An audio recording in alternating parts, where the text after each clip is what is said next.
how to get your first engineering job with zero experience. In this video, I'm sharing the 5-step process that I use to get hired straight out of college. This strategy applies whether you're a student looking for internships or full-time jobs after graduation. For some background, my name is Bao. I recently graduated from Virginia Tech, and I've been working in the civil engineering industry for 1 year.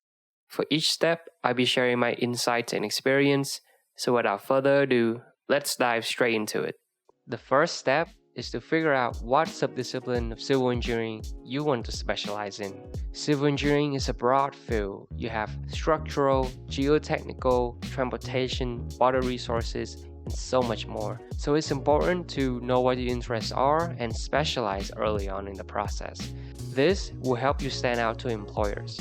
You can tailor your resumes, learn the right skills, and target the right companies. If your resume tries to cover everything, recruiters can read that as unsure, don't know what I want, or haven't done my research yet. The good news is you don't need to be 100% certain. It's totally okay and actually very common for students to pick something and then later on decide that they don't like it and want to switch to another subdiscipline. But the important thing now is to start the job search early, start thinking about what you like, and from there, establish a general direction that you can start working on. I'll share my story as an example. During college, I thought I wanted to specialize in structural and geotechnical engineering. I took classes in these two areas, as well as clubs, research. I even got an internship in geotechnical engineering. It was my senior year that I wanted to switch to land development, which is my current field. The reason was I want to work in a field that exposed me to various aspects of civil engineering and engineering in general. So I'm sharing this with you to illustrate that once you choose a subdiscipline, you're not locked into that subdiscipline and there are opportunities to change. So how do you pick a subdiscipline? Most civil engineering curriculum are designed to help you pick one. But I wouldn't just rely on classes though. Besides classes, also participate in clubs, professional organizations, and design teams. Also, talk with professional engineers, asking for their insights and what they do. Now that you've picked your niche, the next step is to build your resume and portfolio. If you're applying online, then your resume is probably the first impression of you, so it's important to get this right. There are tons of resources online for how to write a good resume, but for my resume, I list my education, experience, extracurriculars and personal projects, and technical skills. Some quick tips to write good resume. Tailor the resume to the job. Read the job description and pull keywords from the description into your resume. This will increase your chance of passing the applicant tracking system, which a lot of companies use to filter out applicants. Be very specific and highlight accomplishments whenever possible. Remember to use active voice instead of passive. Ensure the resume is professional, organized, and grammar-free. It's a professional document that represents your best self. Get resume checked by others.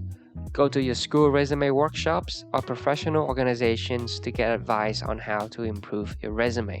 The second part of step 2 is to create a portfolio. The portfolio goes into details about your work, your projects. It helps you stand out and shows that you take the extra step in the application process. I used Google Sites to create my portfolio because it's easy to use. For each of my projects, I have a project summary section and a project photo section. So now that you have your resume and portfolio handy, it's time to move on to step 3. Go to career fairs. Online resumes get filtered by the applicant tracking system. At career fairs, you get to skip that filter and actually speak to a recruiter. Universities typically have career fair once in the fall semester and then another one in the spring semester.